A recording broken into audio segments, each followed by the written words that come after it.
We're tying a bow on the 2023 season by ranking the best rookie classes from the 2023 NFL Draft. Let's get it. This is Renner Ranks, the ultimate NFL ranking show.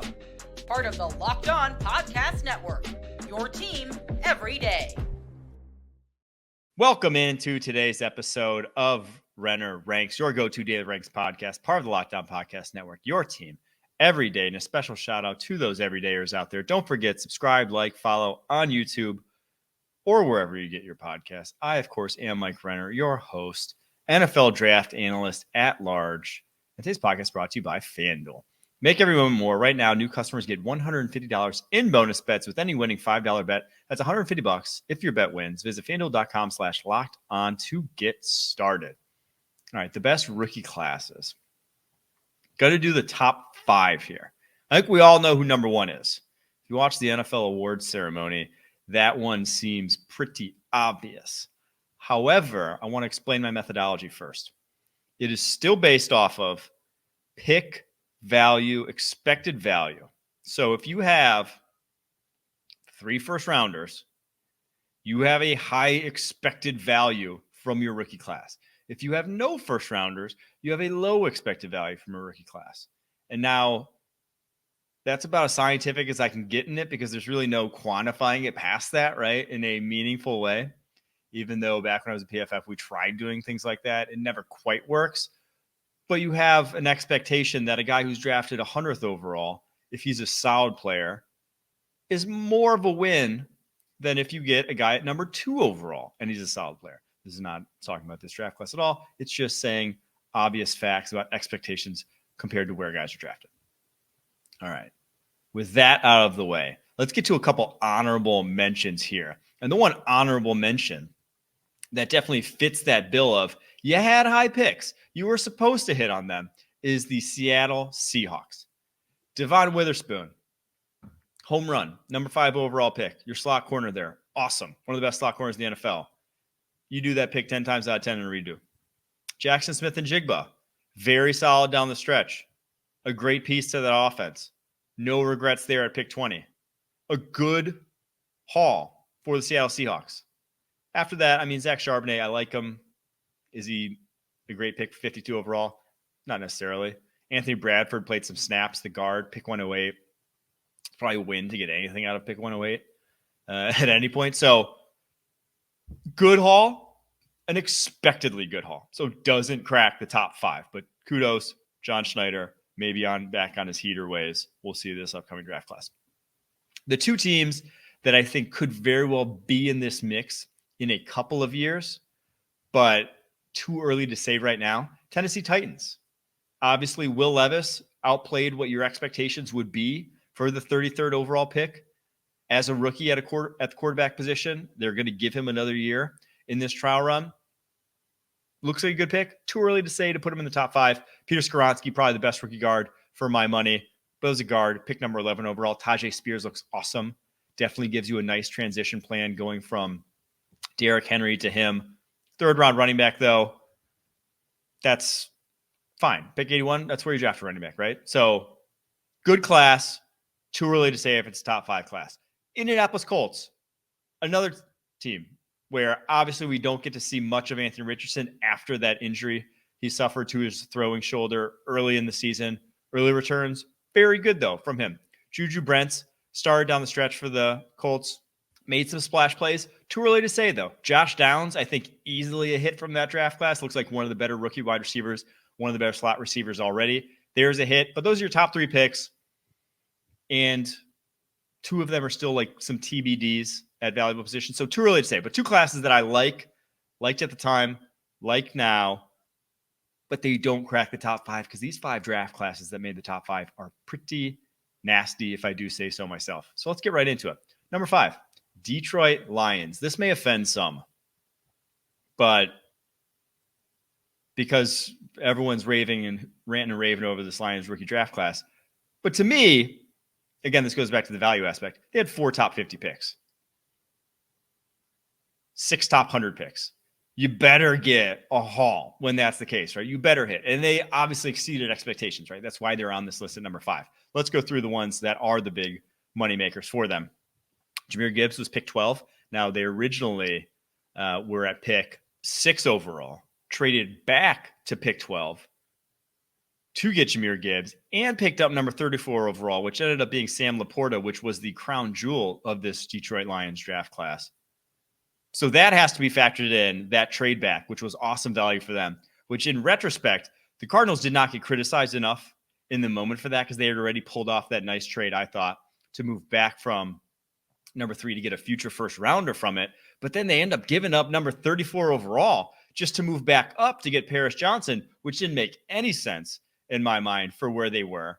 And I think in retrospect, they would have loved to have number 34 overall in that draft class. There was a lot of good players that came off the board in that range, and they just threw that pick to the wind to go get Paris Johnson, who wasn't even the best rookie tackle in my eyes from this class. So Cardinals aren't making this top 5, though. Detroit Lions are. Jahmyr Gibbs pick, well, I'm not going to debate it too hard.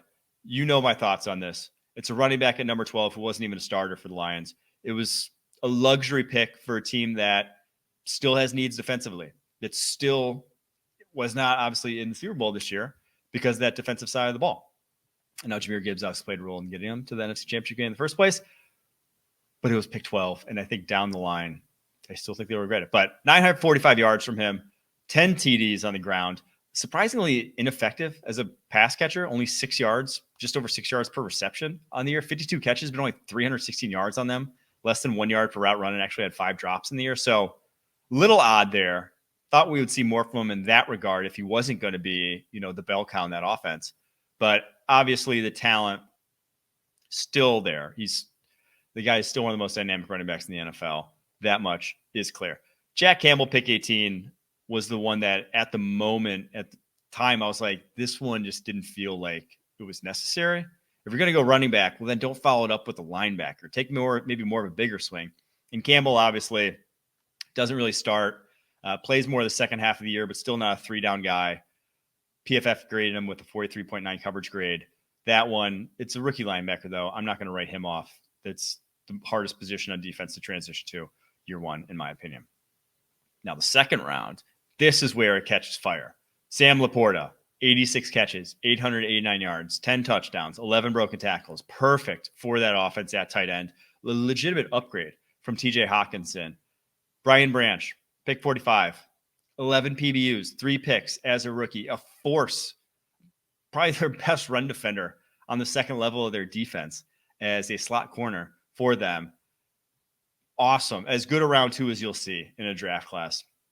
And so for as much as I was critical of their round 1, their round 2 was an absolute unmitigated home run.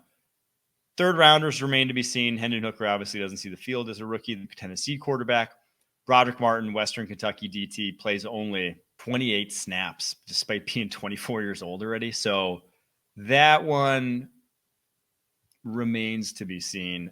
Not encouraging early returns, but a great foundation setting, another foundation setting draft class for the Detroit Lions. They put together one more of those, and now obviously they don't have near the capital that kind of got them in this situation with the Penei Sewell, then the Aiden Hutchinson, then this past year. Not having working with that draft capital, but the track record of GM Brad Holmes now is, it's John Schneider-esque to start his career, right? John Schneider went on one of the biggest draft heaters of all time from when he was hired in 2010 through, 2013 draft, or maybe 2012 draft. Just unbelievable run. That's where Brad Holmes is right now with the Detroit Lions. All right, number 4. And this team edges them out just a little bit. It's the Green Bay Packers, division rival. And it's more the volume that the Packers brought in this rookie class because they got, let's just go through it here. Lucas Van Ness at pick 13, obviously still too early to say with him. He was always a project coming out. I think the pure athleticism and power played, the guy just needs moves. The guy has no pass rush moves, save his life. That's going to be a big thing to follow in his career development. Luke Musgrave at pick 42, encouraging start to his career at tight end. His ball skills need work. He's not great after the catch, but the guy is explosive as a receiver, a big play weapon. Be interested to see how they handle the tight end group next year because They also got Tucker Kraft to pick 78, who, when he was in, I'd say he was necessarily better than Musgrave, but the offense was definitely better. And I think he was much more of a yak weapon than Musgrave ever was. 31 catches for him, 355 yards. Very encouraging start for both those tight ends. But then the best pick of this draft so far was easily Jaden Reed. Second rounder, pick 50, the wide receiver, 64 catches, 793 yards, 8 touchdowns. Their best wide receiver at the moment, in my opinion. With, he's going to be a slot. He's not going to be like an outside guy, but they use that in their offense. He's their screen guy, their pop pass guy, their jet sweep guy, whatever it is. When the ball's in his hands, he has that nose for getting upfield and creating plays. I don't know if he's ever going to reach your, some super high highs at the position, but he's a very nice, I'd call him like a number 2 in an offense. Very high end, sort of looks like, projects to be like a high end number 2 in an NFL offense. The other guy, though, that deserves mentioning in this class, Dontavian Wicks, 5th round wide receiver. It's the year of 5th round wide receivers, but Dontavian Wicks out of Virginia drops down boards because he runs a 4.62 and is not a deep threat even still in this Packers offense. But man, his releases, his route running, he's got that wiggle to get open that's necessary. 39 catches, 580 yards, 4 tutties, 9 broken tackles, a legitimate separator. We went into the season saying who is going to be a guy that you can go to on third downs. I think Reed and Dontavian Wicks can be those guys, truthfully, going forward. So that's why the very encouraging signs towards the end of the year from both Reed and Wicks. That's why the offense really turned it around. And then Carl Brooks, my guy, if you'd heard me talk about him during draft season, falls all the way to 179, 25 pressures as a rookie. Probably still never going to be more than a third down package guy, but to get that at pick number 179 for a guy to produce like that he did as a rookie, that's a W.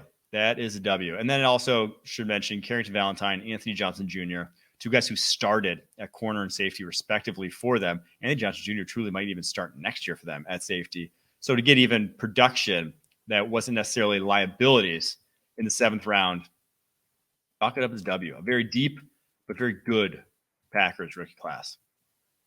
And before we get to the top 3 here, today's podcast is brought to you by FanDuel. Get buckets with your first bet on FanDuel, America's #1 sportsbook. Because right now, new customers get $150 in bonus bets with any winning $5 bet. That's $150 if your bet wins. Bet on all your favorite NBA players and teams with quick bets, live same-game parlays, exclusive props, and more. Just visit FanDuel.com/lockedon and shoot your shot. FanDuel, official sportsbook partner of the NBA. And number 3, I debated between 3 and 4 here, but I didn't, 1, want to be called a homer by putting the Packers too high. I think they're in a good spot. And 2, I think that the Pittsburgh Steelers, who I have at number 3, just have a little bit more high-end potential from their draft picks this season. We'll start at number 14. Broderick Jones was their first rounder. Remains to be seen. He takes over as a starter midway through this season. They kind of flipped him around between right and left tackle. I think he's obviously now, slotted in to play right tackle going forward, which is where he finished the year. Dan Moore on the left side. I don't love that idea of flipping him. I think he looked better on the left side. He was a first-round pick. Dan Moore was not, but I'm not running Pittsburgh Steelers. So we'll see how he develops in year 2. But I thought the encouraging signs from him were when he was at left tackle, right? So at right tackle did not fare nearly as well. But still, in the running game, either way, a guy that his explosiveness jumped out on tape immediately. So still potential there long-term to be a starter. But the real meat of this draft class heats up after that fact. When we get to pick 32, Joey Porter Jr., not technically a first-rounder despite being picked 32. The pick they got from the Chicago Bears for Chase Claypool. So icing on the cake there for them. And man, he was good as a rookie. Now, maybe not as good as his stats suggest.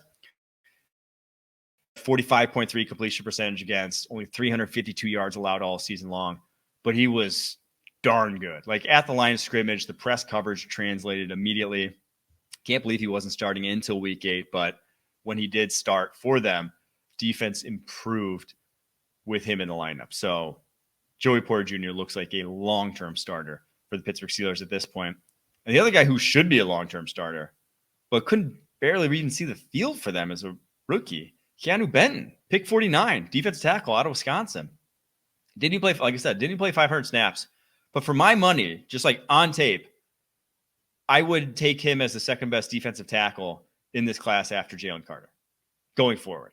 Now, Kobe Turner probably had a better rookie season. We'll get to him in a second.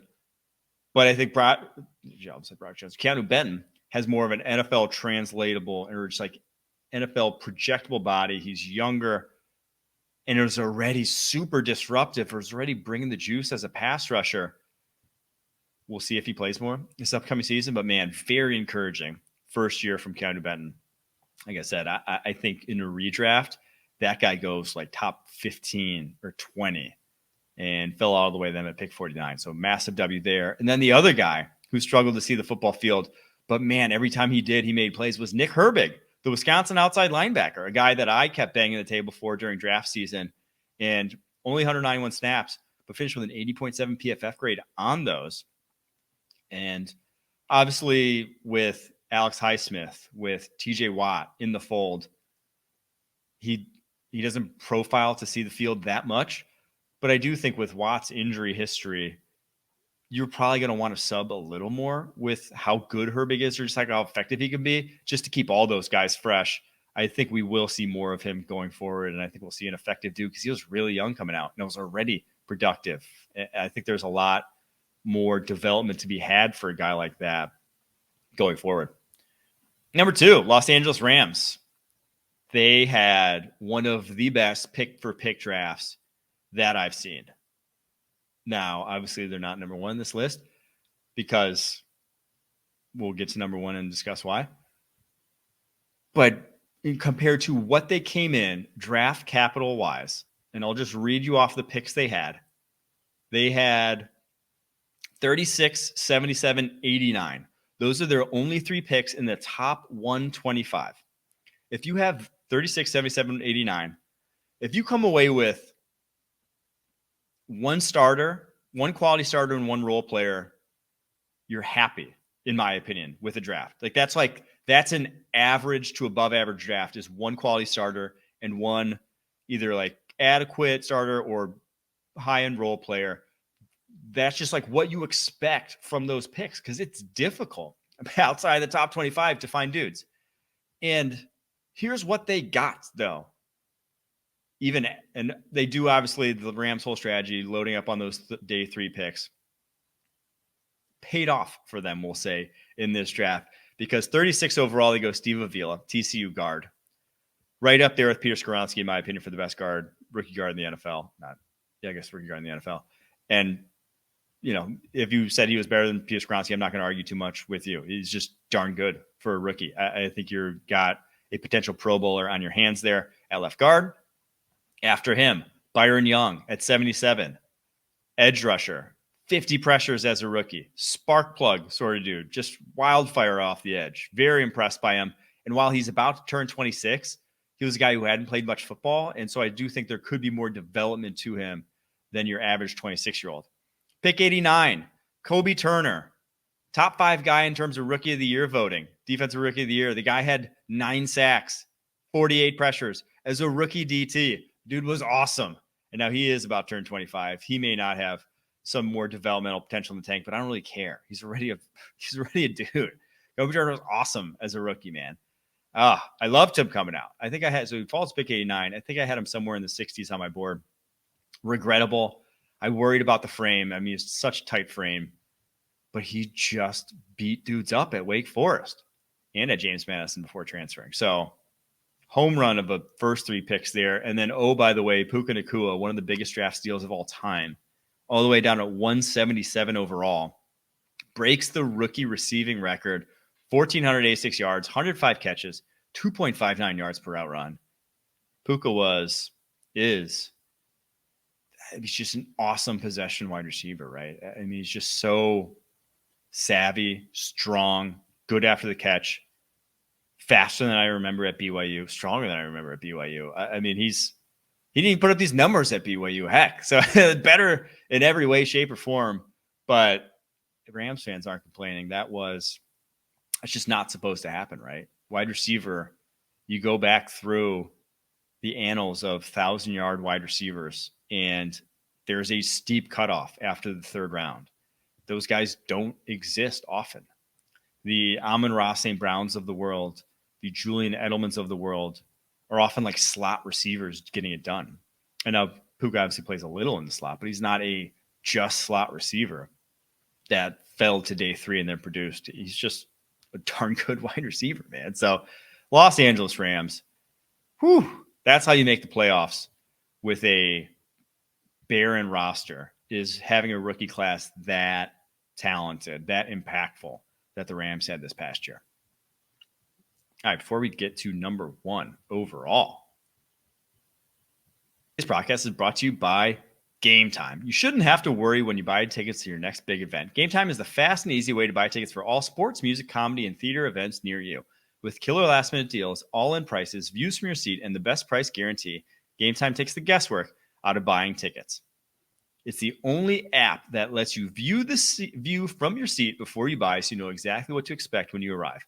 All-in prices show your total up front, so you know you're getting a great deal before you check out, and you can buy tickets in seconds with 2 taps. Take the guesswork out of buying tickets with Gametime. Download the Gametime app, create an account, and use code LOCKDOWN for $20 off your first purchase. Again, create an account, redeem code LOCKEDON for $20 off. Download Gametime today. Last-minute tickets, lowest prices, guaranteed.